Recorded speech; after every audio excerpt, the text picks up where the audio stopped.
Okay,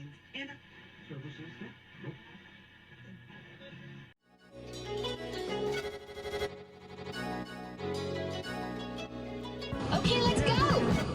He wants to jump. 1,000 cars. Sir, you have 1,000 cars. I don't think I'd attempt to try this stunt. Or we owe this horsepower to Uncle Sam. Too many cars. Car. Roses would be. Like I put my beer belly on it. If you can't immediately tell somebody how many cars you have, you'll really give those uppity yuppies something to think about. Stay on the bar. Don't go off the bar with your Bronco. 1980 Volvo horns, what's right? I want a man's coolant. and he's like, "Oh, I thought it'd be small. It's for a small car." And I'm like, "Yeah, but it's still an automatic transmission. They're never going to be light." It's definitely going to have to crash. Starting off with Brad buying another car. That's the West. Internet. Is this a Nigerian oil print? I also wish you drove a tan Camry. Anyways, Anyway, that's a horrible, very horrible podcast content. very Talking about a picture. inside joke. It loves to be driven hard. All right, here we go. Welcome back to a delayed episode of Auto Off Topic. Well, I'll call this one a bonus episode. Delay bonus. The last one was really a delayed one. This one here would have been on time, but since the other one came out delayed, this one now is just extra. Yeah, the last one's 2-in-1, and I put that in the description. But yeah, we're here. We're back. having some audio issues lately, so we're working through it. The important thing is we're trying to work through it because we have a guest lined up, and we want it to be straightened out before that happens. So exactly. So I don't know.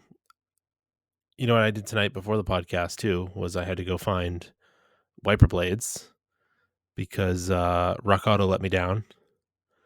I ordered the other day. Stephanie's like, "Oh, my wiper blade ripped." I was like, "Okay."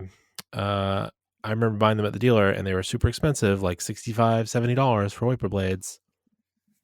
And I was really annoyed. And I think I got probably 2.5 years out of them. So, like, I guess that's a little bit better that they lasted a long time. But I'm like, well, I'll just go on Rock Auto, which is what I do a lot for wiper blades, especially the old cars where you can buy, basic Denso blades for like $250 a piece. And I'll buy, enough for the 6 cars I have here, and it'll cost like $30 with shipping. But modern wiper blades on cars, they're the fancy beam blades. Like, you don't even have a choice. Like, you have to put the style blade on there. You can't put like an old style blade on a new car. Aero blade. Yeah, and they're like $35 a piece. Even on Rock Auto? Yes. For expensive ones. Maybe they're 30, but I got these ones that I thought would fit, these Hello ones. Like, total shipped was like $22. And I was like, cool. And the adapters they came with, like, just totally don't work at all. So both her blades are ripped. It's been raining. I was like, well, I can't just let her drive around with no wiper blades because it's March in New England. It'll either be snowing or raining. Yeah, good idea. So I had to run out. First, I went to Advance because I have coupons because I buy a lot of stuff there. I'm like, all right, I'll just use the coupons I have. They don't have the passenger side at all. Like I looked it up on the app and I didn't see it. And I was like, maybe the app's wrong. I'll just go to the store and see what they have. And I was like, 26 and a 16, the guys, like, right? Yeah, I asked the guy, and he's like, "Yeah, we don't have the passenger side." I'm like, okay, thanks. So You couldn't just get away with a 17 instead of a 16 or a 15? I don't know. Maybe I was already annoyed, Brad. I didn't think about I could that. tell you're annoyed. This is an annoyed Andrew podcast for sure. And I didn't make it any better by having microphone problems trying to get logged in here.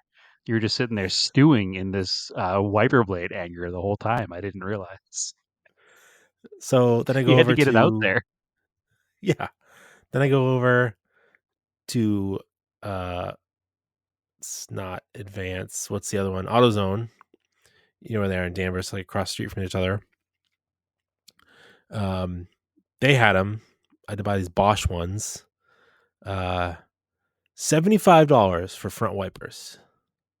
For a pair of front wipers. You might as well have gone to the dealer. I might as well. I couldn't remember. I believe I bought full wipers at the dealer. I don't think they had inserts. I saved the originals. I'm like, I'm going to look up, and if they have inserts, I will order a set of inserts, and I'll put them in the old ones and save them for next time. If they don't, I'll throw them away. But, yeah, I mean, hopefully they last.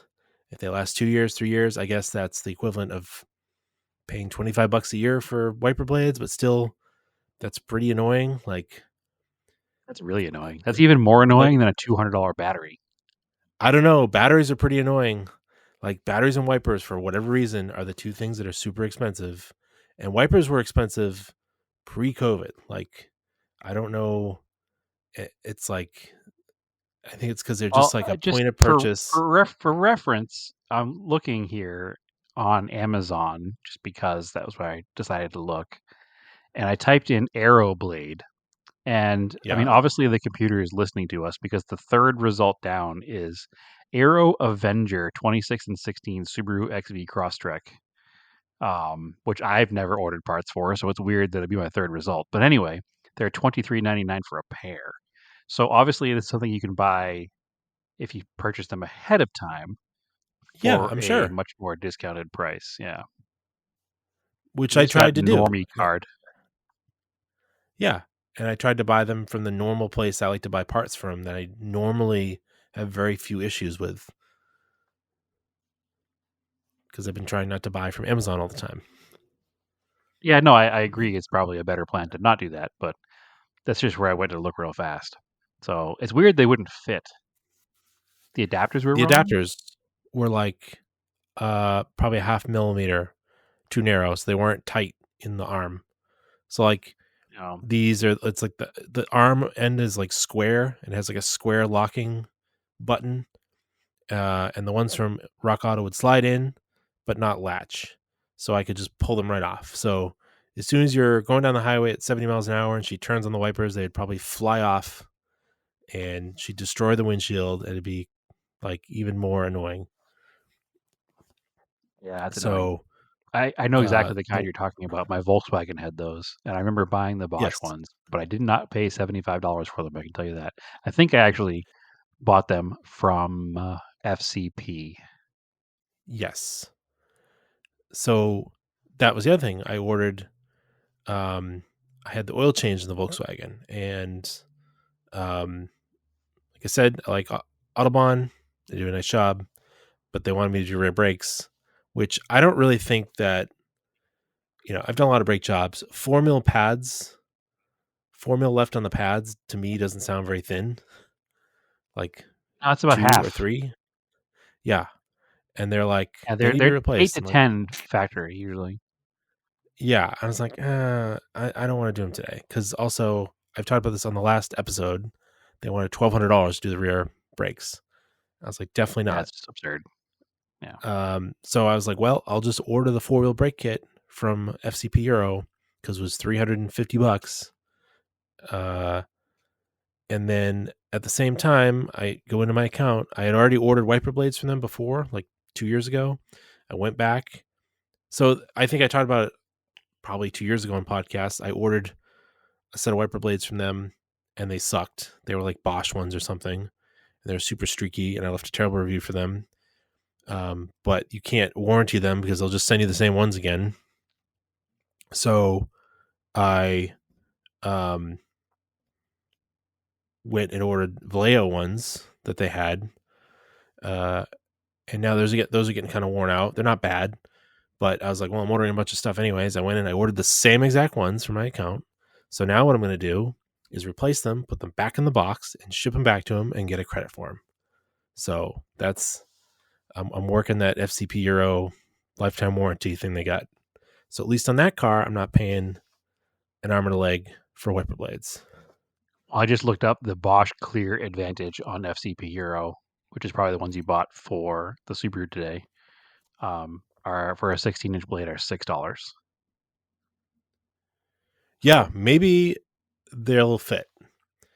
The Bosch part number is like 15OE because it's an OE connector. and it's like 26 OE. Yeah, this is Maybe that's 15 or 16 CA, which is the clear Advantage. Which these are the ones I Yeah, recognize I the don't know. packaging that I had on my Volkswagen, and they were perfect. It's I don't just buy generally expensive annoying. wiper blades for Phoenix at all because they don't last. The problem is they sit in your super hot windshield for an entire year before it rains, and then you go to use them, and you have not used them at all, and they're trash. Yeah. Wiper blades are a Wipers scam are in the most Phoenix. annoying thing here. Yeah, for sure. You barely need them. You just got to get some Rain-X for the windshield and call it a day. I Yeah, actually on my company work car, I make it a point to use the windshield washer squirters like once a week, and every time I run the car to the car wash, when the soap gets in the windshield, I run the wipers once just to make sure they stay moist. I don't know if it does anything, but it seems to work. Well, I do that too. Like when I wash my cars, I run the wash mitt down the wiper blade, and it just cleans them, keeps the dirt off them. Yeah, exactly. It Seems to makes make them them not last dry longer out. because it. Yeah, but also like the some dirt and dust on there will wear them down. So Well, the seems other to help. annoying factor is the reason I have a broken windshield in the 944 that I have to replace is because wipers are so trash here. When it does rain twice a year and you go to use your wipers and they don't work, I was annoyed because I was home and I was taking the Eclipse out and I had no wipers because they were trash. And I had just put wipers in the 944 and they're close enough to the same size. So I was like, oh, I'll just slap these on real quick and go. And as I was doing it is when the thing slipped out of my hand and the wiper arm smashed the windshield with no blade on it and shattered the windshield, which was a new windshield at the time. So tremendously frustrating. Wipers are a huge frustration for me too. For a different reason. It's just For a different reason. super annoying. Yeah. They're just annoyingly expensive. Like why? But it's the thing. You're like probably right. It's that point of purchase thing. Like they got you. You need wipers today. Yeah, just like you need a battery right now. You don't. Yeah. You Can't shop rarely around. can order a battery ahead of time. Well, it's funny here when it does rain. If you go to the local O'Reilly's, the wiper section decimated because everybody goes and buys their wipers the day it rains because they need them. Well, why would you? Because they're a scam. Right. You don't need them the rest of the year. You need them twice a year here, maybe. But it's very rare. And we've had no monsoon season the past couple of years. So there's been absolutely no reason for wiper blades. It just doesn't rain. It rained here last week for like a minute. I don't think it was even an eighth of an inch. It was nothing. So, and that's the first time it rained here, even measurably, in probably 200 days. So yes, there was a mad rush on wipers last week too. But so everybody's got fresh wipers now here to sit in their windshield for another 6 months before they got to use them again. Yeah, It's what it is. You need them when you need them. It's annoying when you don't have them. Yeah, there was something else that probably I think I was upset about, and I forgot in the meantime while we were sitting here. So maybe I wasn't that upset about it, but the wipers really annoyed me tonight.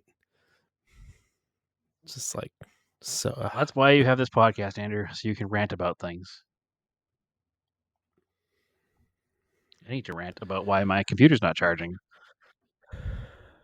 Well, hopefully you get enough battery. So I feel like I do. yeah, that's that's my project car updates is doing wiper blades and ordering some brakes, like new brakes. Maybe next week. I don't know. Oh, I almost forgot. Probably the best news. I actually went and picked up the Volvo engine block. So I've got all the components back. That is ready to go back together when I have some time. And we're all very excited to hear that story because we want to hear about that car going back together. I had to go to a shop yesterday for work. It's a Porsche specialist that's been around since the 70s in the same building. And I went in the backyard of their shop to look at the vehicle I was supposed to look at.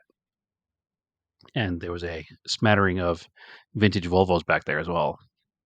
So I didn't, the guy who owns a lot of Volvos wasn't there to talk to, but I'd love to talk to this man about his smattering of vintage Volvos. They're mostly the earlier ones than yours, which is what the PV series, I guess, or P series, Yeah.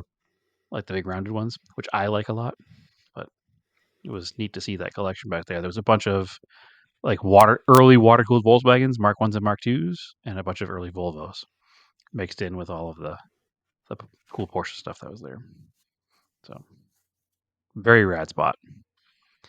Just an old school like shop. Obviously had been there, like I said, since I think 74 or 75, he said. And it just had all this like history of German cars in the back. It was and Swedish cars apparently. But just like the memorabilia everywhere, and it was just a really cool shop. So I'll have to go back there on non-working terms. Poke around some more. All right, where were we? Annoyances?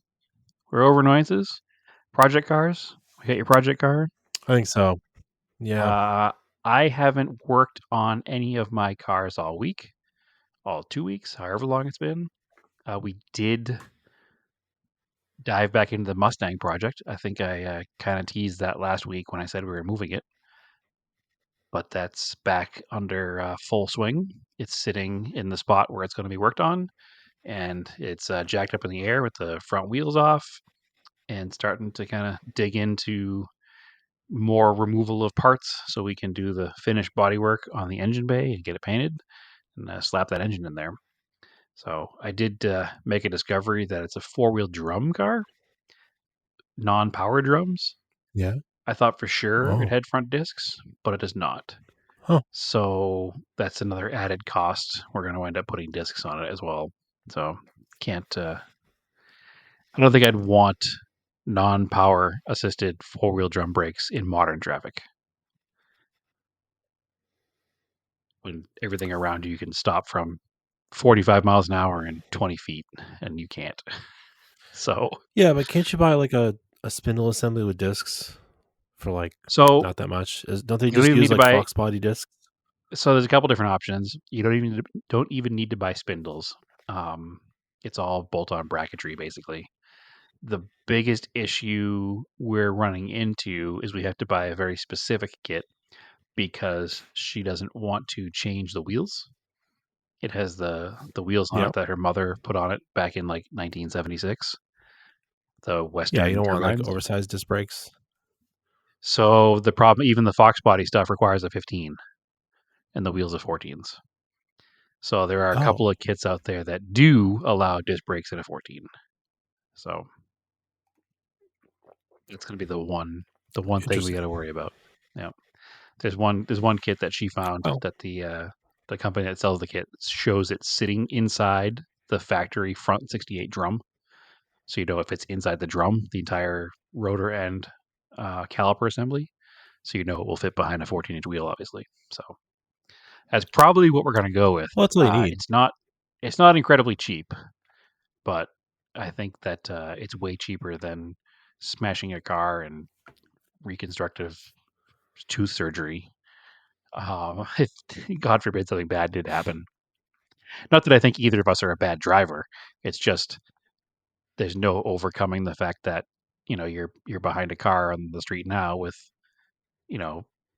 some pedestrian cars have multi-piston front calipers and ABS, and they can stop real fast, and I'd like to have better brakes than 4-wheel non-power assisted drums. So that'll be they don't drive great. So there'll be an upgrade upcoming. So before the car goes back on the road, we'll have those two. So it'll be all new front suspension and front brakes now. So just like anything else, the project cars always get deeper and deeper as you go along, right? Yeah. Anyway, it'll be a good project. It's coming along. Just more taking stuff apart, realizing how not straight some of the front sheet metal is, but getting in there and getting it all cleaned up, and we'll make it as pretty as we can. It will definitely never be a show car. Yeah, it'll be a driver for sure. It's a driver. It'll be a respectable, good condition driver without being an over-the-top show car. That's not what we want anyway, so... Yeah. Just gotta get it going. You don't. I mean, it's all apart. We might as well paint everything. So Yes. we might as well start fresh. But it was interesting pulling a lot of the air conditioning parts out because I've never worked on a car from the 60s with air conditioning. It's all very odd. Very large fittings. It all looks very refrigeratory. Kind of got to do a little research and see if we're going to rebuild using factory components or if it'd be better to do like a vintage air style setup in the car. So I'm not 100% sure what the process will be yet with that. But that will be done with the engine congruently, mostly because we could do all the wiring at once instead of doing multiple days of wiring. Probably going to buy a harness for the car, one of those, whether it be Painless or one of those companies that makes all new harnesses, just to rewire the whole front of the car, just because it should be done. Again, the whole thing's apart. These are the kind of things you should just do to make it right. So we'll probably do that too. More research is needed, but we're going to keep going and keep digging into it, get it ready for paint. And once it's ready for paint, we can do the fun part, put them together. But that's my only project car update. Yep. Project good. house update. See, we're doing see some you get the modifications engine in the in backyard first. to make access to Volvo the the garage Mustang. easier. I don't know. Here in the Discord, there was a picture posted of the angle I have to tip tight. And for total confidence, it really requires two people, one to spot the front corner of the car to make sure I don't scrape my cement wall, because there's a post for my porch. And where the post for the porch is, we're going to move that porch post towards the front of the yard about, 4 or 5 feet. And that's all it will take to have full clearance for driving a car back there with confidence. So that's happening hopefully next week. We just had a contractor out today just to kind of show us what we need to do, because we weren't quite clear on exactly how to move a post and keep the whole roof structural. So the contractor, actually the same contractor who did the drywall in the garage, was out looking at that. He was like, "Yep, you can just do this and this and this, and that's how we're going to do it." I was like, "Okay, perfect. So let's do it next week." So that's a big project update, but project garage house update. So yeah, no car stuff though. Sorry. All right. I did use a car.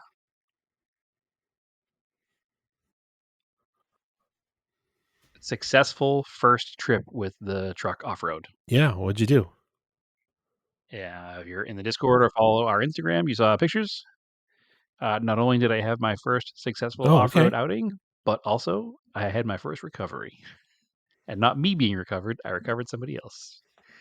So big shout to Naomi. She knew I was going off-roading, and she went online and ordered me some recovery gear. I don't know if that was a sign that she thought I might need it, but I did, but not for my truck. So one of our other friends with us, his vehicle was having a hard time going in and out of four-wheel drive, and we didn't know that until he was already out on the track. So, well, not track, obviously, when he was already out on the trail, and he got stuck in some sand pretty quickly, but we were able to pull it out and go from there. So all is well there. Did Bulldog Canyon here in Arizona. It's down in like the Mesa area. It's a good little, it's about an hour and a half, depending on which way you go, in and out. Not too challenging. It's a good stock vehicle trail. It has a couple of minor obstacles. Most of them have pretty easy workarounds if you don't want to go over the obstacle. So it was nice. It was me and our friend Josh from Adventure Driven Design with his lifted Mighty Max, my friend Evan in his first gen Montero long wheelbase, and our friend David in his Porsche Cayenne, and some other friends that were passengering along through the evening. But it was a good first outing, a good shakedown. 4-wheel drive works, 4-wheel drive low works. The Goodyear Wrangler tires are really good. They were really good in the soft sand. I didn't even air down. Never had a problem with traction. I could have aired down if I needed to, but I definitely did not need to. So it was a a good first outing, and I'm successful, and looking forward to more for sure. Another former guest of the show, Brian, is coming to town in like 2 weeks, and he wants to go off-roading as well with us, and he's coming back with his Montero, so he'll get its second big trip not too long from now. Looking forward to using it a lot off-road. But that's the extent of the car stuff I did this week. Didn't do much else.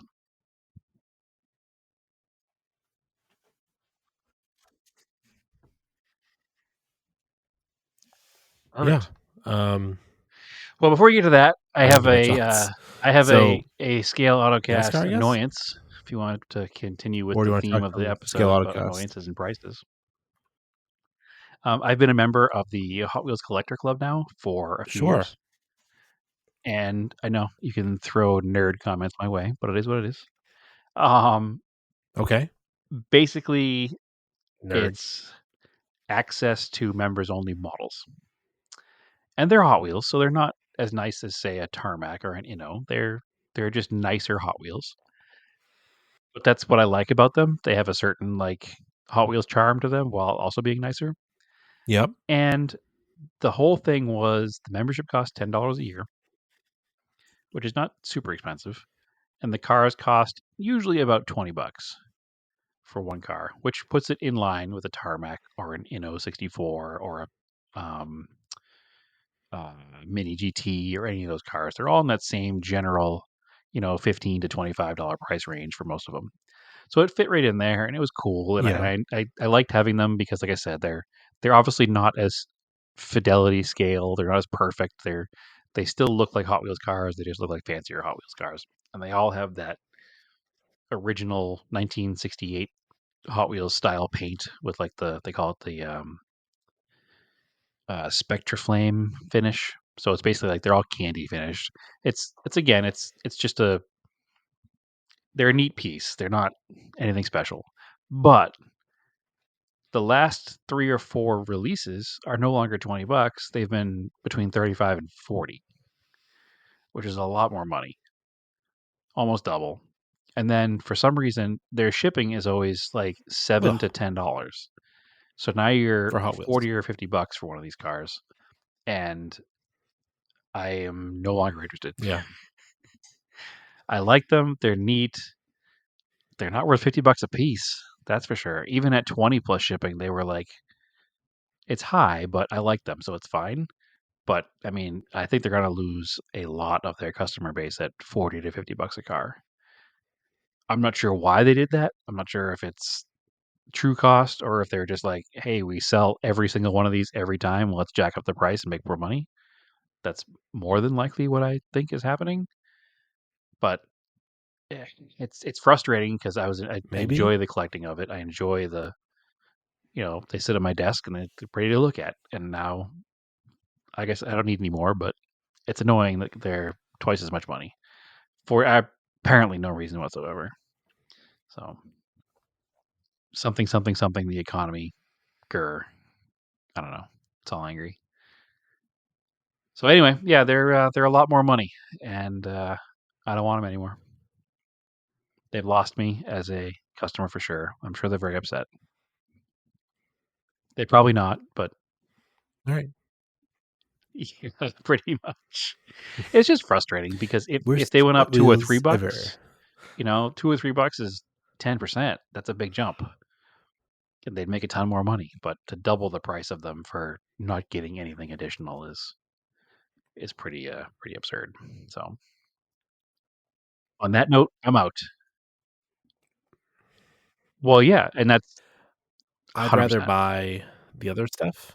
100%. And that's where I'd I'm rather going buy to the go back Tarmac, to is not go back to. I've been Para. buying those all along, but I haven't bought many at all recently. But I just won't buy any more of these because, again, they're not as nice as the Tarmacs. It was just they have a certain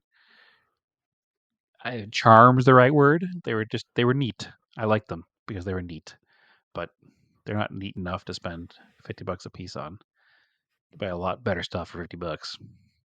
I mean, just don't buy 2 of them, and you've saved enough to buy a really nice 143rd. So that just doesn't make any sense to me. So back to Tarmac, back to Inno. or not back to, just exclusively the more detailed, nicer, more scale models from now on. So, and obviously these things come out and they go in the secondhand market all the time anyway. So if I wanted to buy one, I could overpay for one instead of overpaying for all. Yeah.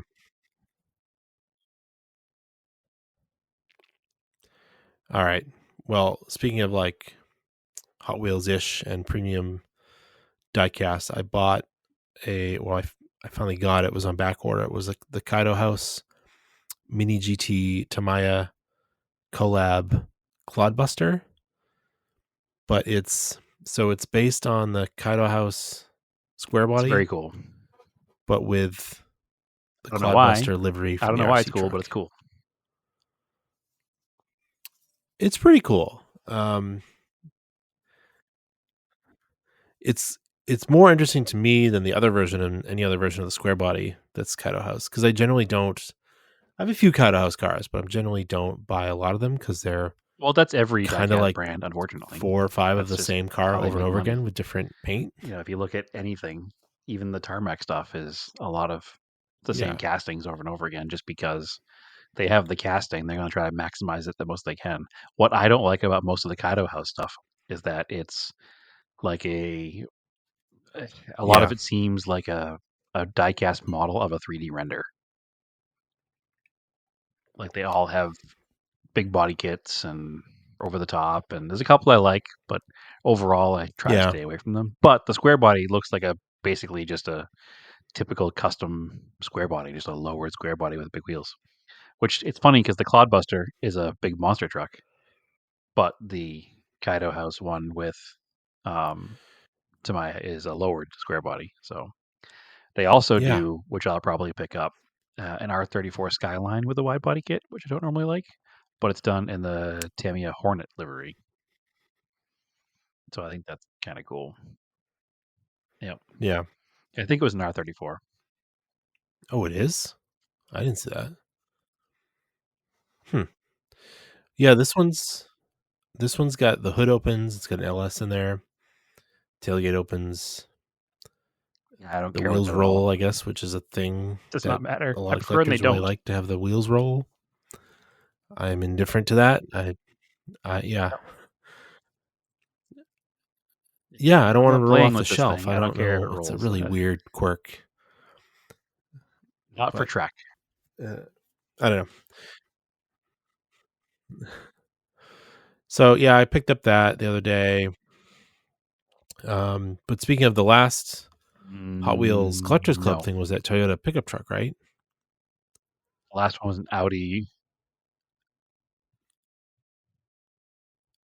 Okay, I'm not aware of what you're talking about. I have not been paying attention. The last one I saw was an Audi race car.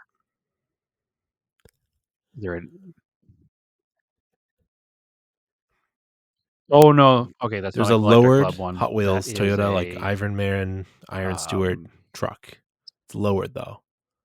Whatever their 64 line, they call it something. I can't even think of what's called right now. Boulevard Cruiser or whatever. That's not a Collectors Club one. Yeah. Anyways, dumb. Yep, it is ugly. Okay, whatever. It's basically Ivan Iron Man Stewart. I think it's ugly. It's basically Ivan Iron Man Stewart style Toyota, but it looks like it's and I just got in landing after a jump. It looks dumb.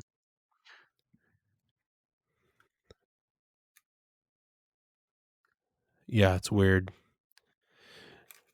So I just got the Power 64 single cab class 7S Toyota pickup truck, which is like a stock looking pickup truck. Actually looks like your Mighty Max, just with Yokohama livery for off-road racing. And that for $15 to me is a better, cooler pickup. And I meant like picking it up, like by buying it, not a pickup truck. And the issue with that series of Hot Wheels cars, Elite 64 is the series that came from. The Elite 64 series is trying to be the equivalent to like a tarmac car or whatever, but they're far from it, unfortunately. And those initially did cost more than the Redline cost more than the regular Hot Wheels, but less than the Redline Club car. But they've also gone up a bunch in price. Yep. So, no, thank you. Which livery did you get on your Hilux? Yep. So This is basically the red, white, and Yokohama. black one. Toyota and Yokohama. Yeah. Yep, that's very cool. Yes.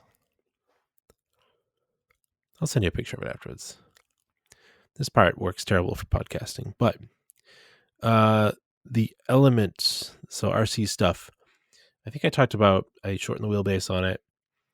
I've got the body mounts swapped in the back.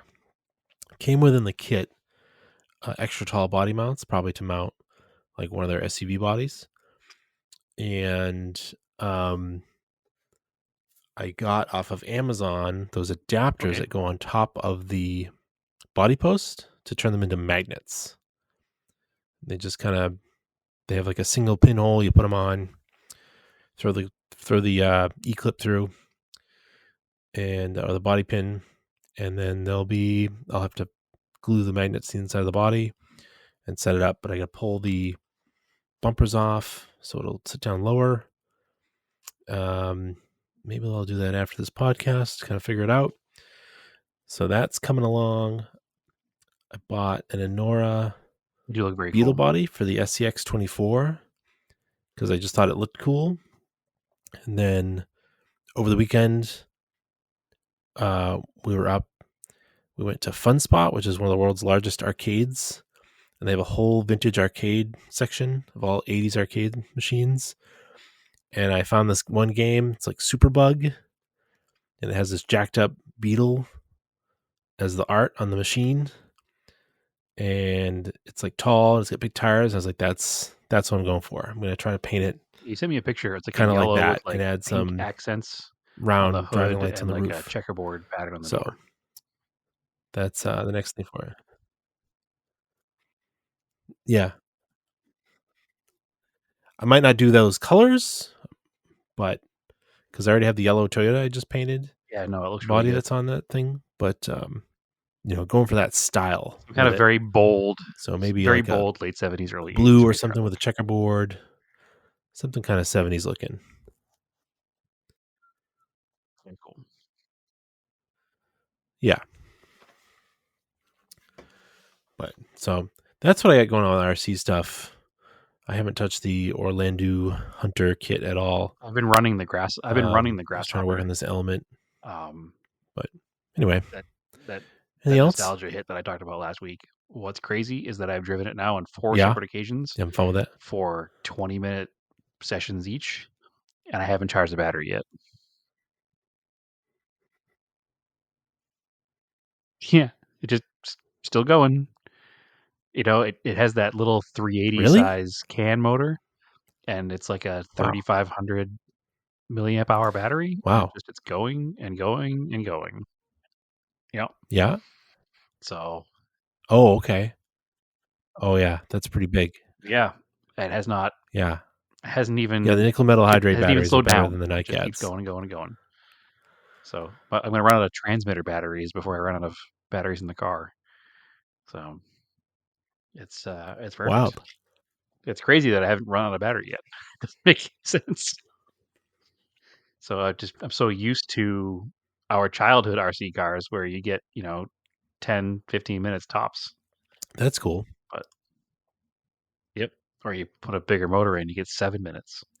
So I'm curious to how long it's gonna last. Dumps. I haven't even had enough time to like kill the battery out, because Yeah.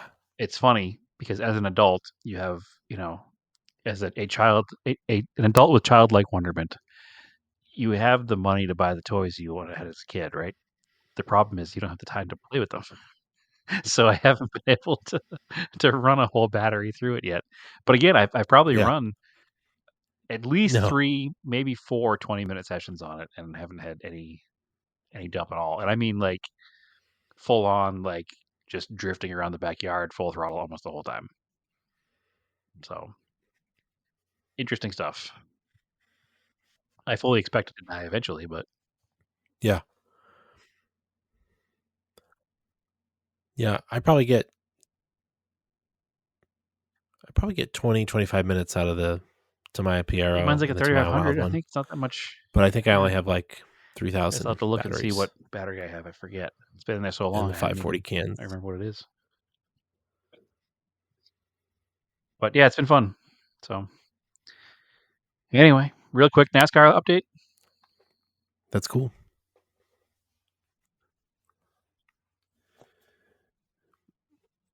Oh, they broke the record. Atlanta race, pretty good, right? A lot of lead changes. I think they tied for the most lead changes. Oh, they broke it? Yeah, maybe by one pass. I know they were really close towards the end. They were talking about it. This Gen 7 car on a 1.5 mile super speedway is a really good race. Typically, like this car runs really good because if I recall correctly, this is the 1.5 mile tracks are considered a super speedway, but they do not run restrictor plates because Correct. the outright speeds don't get that high because they don't have the distance that like Daytona or Talladega has. So you've got the full They horsepower. literally call it a drafting track. With the drafting, which makes for a really cool race.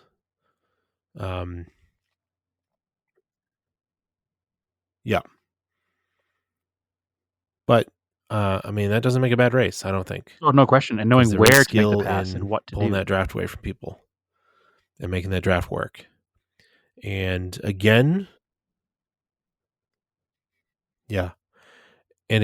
another drafting track. The Fords are incredibly fast on drafting tracks. Whatever it is about them. Maybe the nose is a little bit different, tail's a little bit different than the other two cars. They can like push and pull with each other so well. They're hard to beat. So they're hard to up until beat, the end, right? unfortunately. What's that? They are. It's funny. I don't even remember too much of the end of it.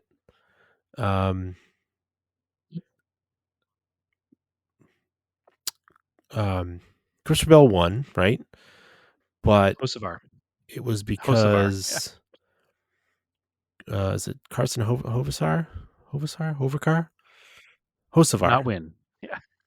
pulled some move at the end trying to win and wrecked a bunch of people, and we ended up with another moment of caution ending. But this one was pretty clear because Christopher Bell was like, Yeah, he was way ahead. half a car in front of I don't even remember who it was. The wreck, you We mean? have to start watching the race recaps after the fact.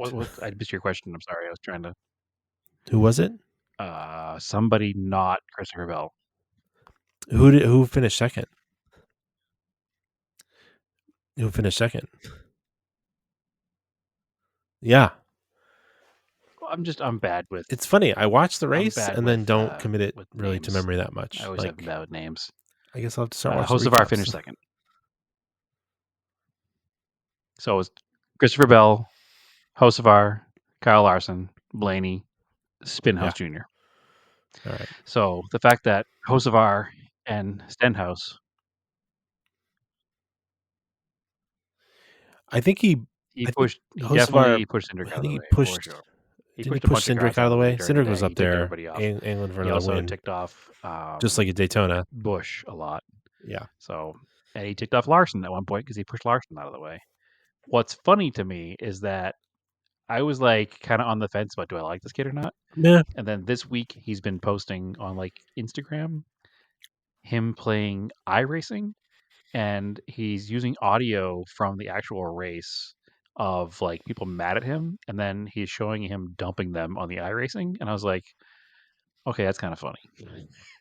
He's like doesn't care. He's like this young new driver. He's trying to make a name for himself, and he is. Whether it's going to hold out all year long or not, I don't know.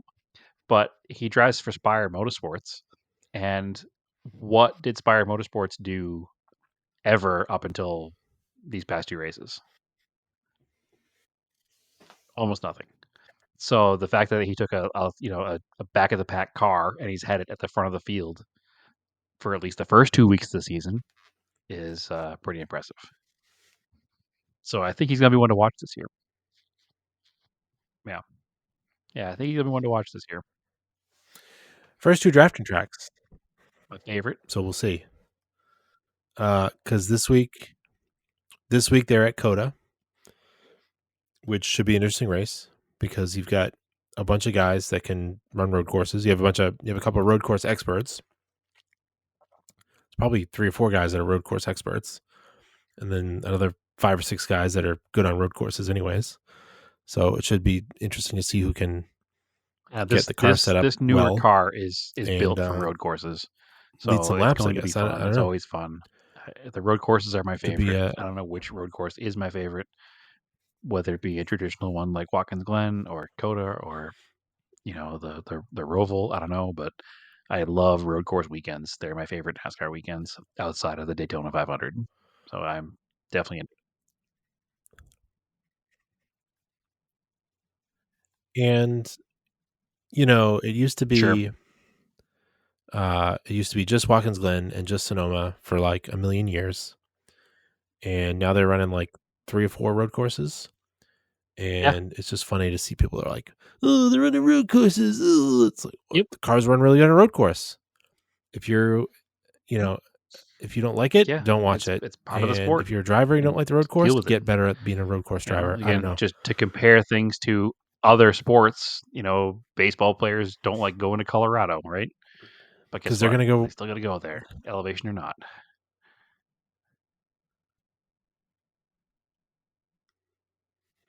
Yeah. This is So it was a 3-year they ran the contract Chicago Street initially, course. so this is year 3. I believe they're running that again this year. I know they're definitely going. Okay. Well, they're definitely going to Mexico City this year, which I believe is going to be a street course. I don't know much about it yet, but that's going to be a big deal that they're going to Mexico City because they're already starting to do promos for it. So, hopefully, it'd be really awesome to see Suarez win that race on an off home crowd. Yeah, for sure. On an off topic, but NASCAR. It's going to be a good race this weekend. I went to one of our local swap meets last weekend, like one of those permanent flea markets. And it's, I live in Phoenix, Arizona. It's very, very heavily Mexican influenced just because of our proximity, right? And I saw no less than 3 people wearing Suarez t-shirts at the the flea market area. So no other NASCAR t-shirts, but 3 Suarez t-shirts. So that shows you that he's bringing people into the sport, right? He's bringing fans into the sport. So that's cool to see. Nice. More fans are better. Yep. You've got, it should be interesting to see SVG. Connor Ziltz, someone to watch, the 18-year-old. Yeah, it looks really good. Comes from road course racing. Did you see his car? Really The full Red Bull. This is going to be a solid weekend for. Looks really good. This is going to be a solid weekend for Trackhouse, I think. It's just funny because Red Bull does matte colors. Yep. Yeah. Yeah, because all 4 drivers are decent on road courses. So hopefully they don't get caught up in any big wrecks or anything and keep clean. You've got that. That is Sunday afternoon. Sunday sort of mid-morning. So Coda's in Texas. So that's a little bit later in the afternoon because of time zones. And then East Coast time, I think at like noontime, is the first IndyCar race of the season at St. Petersburg. So street circuit. So that should be cool. I'm going to try to keep up with IndyCar this year because it should be interesting to watch the Daytona the Indy 500 because I don't think anybody has ever won it 3 times in a row as far as I know. No question. Because Newgarden is a very, very good driver, so that should be interesting. Yeah, they're very good. They're very good. which the commercials are like actually pretty funny that they keep playing during the NASCAR races. The one they play during the Super Bowl, like he does have like, Yeah. they joke about it, but he does have like a ridiculous jawline. Like the guy is like, they talk about he his. looks like the evil dude in like an 80s Yeah, they talk about his teen like this is movie. his life. Like This is his wife. It's like okay, he's gonna knock down the orphanage, right? Elio Castroneves won back-to-back in 01 and 02, but finished second in 03. He's the closest to have ever had a three-peat, but didn't quite get there. Sweet. Yeah. So that should be pretty cool. There's also WEC is at Qatar. Those have like pretty serious time delays, but they're playing. But I think they're also on streaming Max. somewhere If else. you've got Max, you can watch them. Mav TV or something. So yeah, I think they are. maybe. I don't know if they are streaming elsewhere in the Look US. it up. I thought they were streaming on. Yeah. Anyway, no big deal. We'll look it up. Definitely on Max. Well, I think I have Max. I think it's part of one of my packages now. I don't know. But yeah, I'm looking to watch a lot more racing this year. Yeah, I'm looking forward to more motorsports. It's just, especially with the Probably, we bought like a 75 inch. especially where television in the you garage. you were saying you got the TV So set up in the garage. You can just be out there and just it'll be put it nice to on. watch TV out there. Whoa, It was more than that. that would be wasn't, impressive like 10 it years wasn't super, ago, super but that was expensive. probably like $150. I think it was. I think it was Was it the $575 or something, which is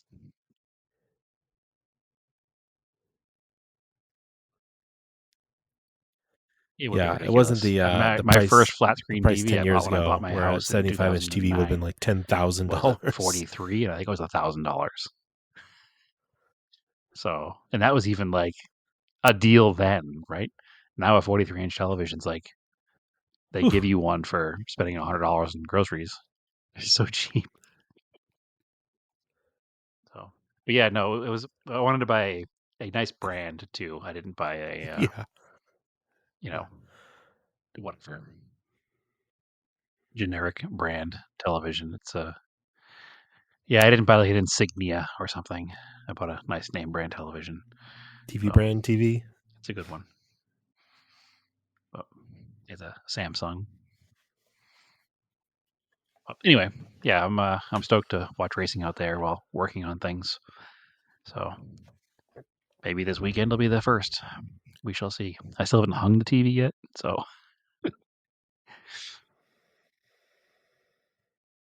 yep, is what it is. All right, I think we're good, sir. Classic.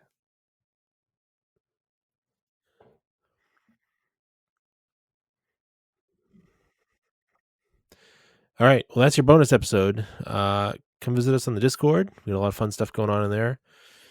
I am we're off topic on Instagram. I've been throwing up some stuff on our Scale Autocast site. Brad's been posting stuff of his off-roading.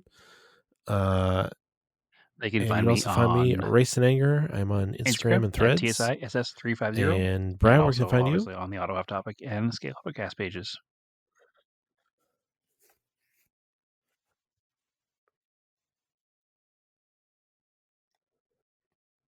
All right, cool. As always, keep cars analog and aim for the roses.